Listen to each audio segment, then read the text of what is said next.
Il y a quelques jours, le Parlement juif européen a été inauguré à Bruxelles en toute discrétion. Une assemblée où seront débattus les sujets relatifs à la question juive en Europe. Les juifs seront représentés par 120 parlementaires. Notez que ce Parlement se trouve dans le même bâtiment que le Parlement européen.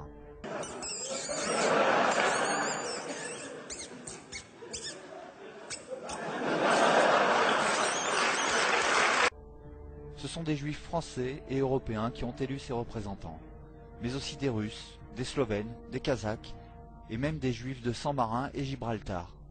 En quoi les citoyens de pays non européens ont légitimité à élire un Parlement juif qui se prétend européen? Ces 120 députés du Parlement juif européen sont censés représenter 47 pays.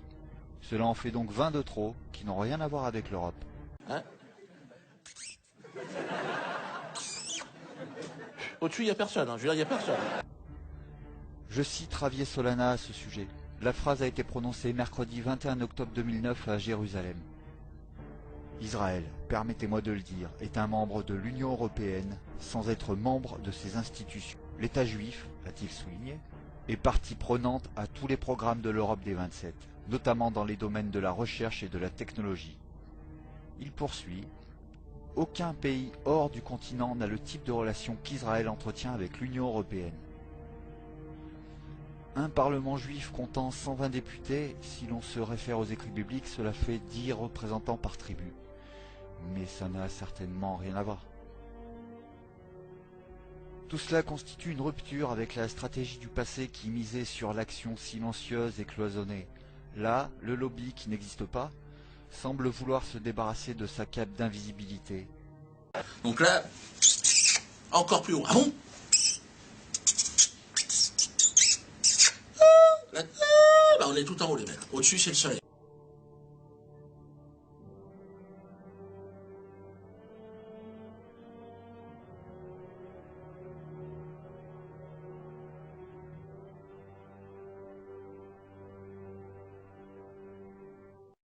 Le Parlement juif européen. Donc, comme chacun a pu voir, il a été créé en février dernier sur l'initiative d'un richissime juif ukrainien du nom de Igor, c'est un homme d'affaires ukrainien, Igor Kolomoïski. Et je suis tombé sur internet sur une déclaration de Roger Kuckerman. Et contrairement à ce que beaucoup de gens pourraient croire, Kuckerman est opposé au Parlement juif européen. Je vous lis ce qu'il disait. Kuckerman, il s'agit d'un pseudo-parlement juif.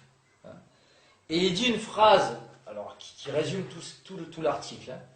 Il dit « Est-il sain qu'une institution puisse prétendre nous représenter alors que nous disposons déjà de tant d'organisations représentatives de nos intérêts ?» Et là, il cite le CRIF, enfin, toutes les officines. Le CRIF dont il a été le président d'ailleurs, avant Richard Prasquier. Donc là, ça peut étonner, il parle aussi du respect des droits de l'homme, donc on retrouve le catéchisme maçonnique chez les juifs sionistes, évidemment, puisque à la tête de la maçonnerie, c'est Israël. Et donc là, ça pourrait étonner le citoyen lambda que Kuckerman soit contre, mais pas celui qui connaît la nature de comment procède la communauté organisée juive.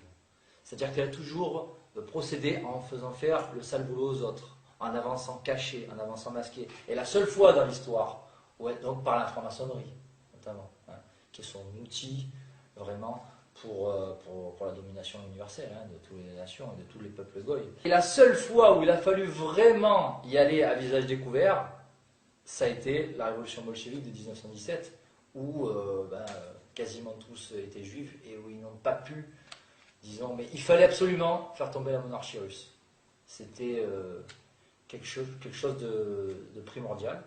Et donc là, ils ont obligé, malgré tout leur pseudonyme qu'ils peuvent avoir pour masquer le fait, pour masquer leur appartenance juive, là, il n'y a que là où ils ont agi à visage découvert. Sinon, quand on regarde l'histoire, ils font toujours faire le sale boulot par d'autres, et ils avancent toujours de manière cachée et masquée, notamment par la franc-maçonnerie.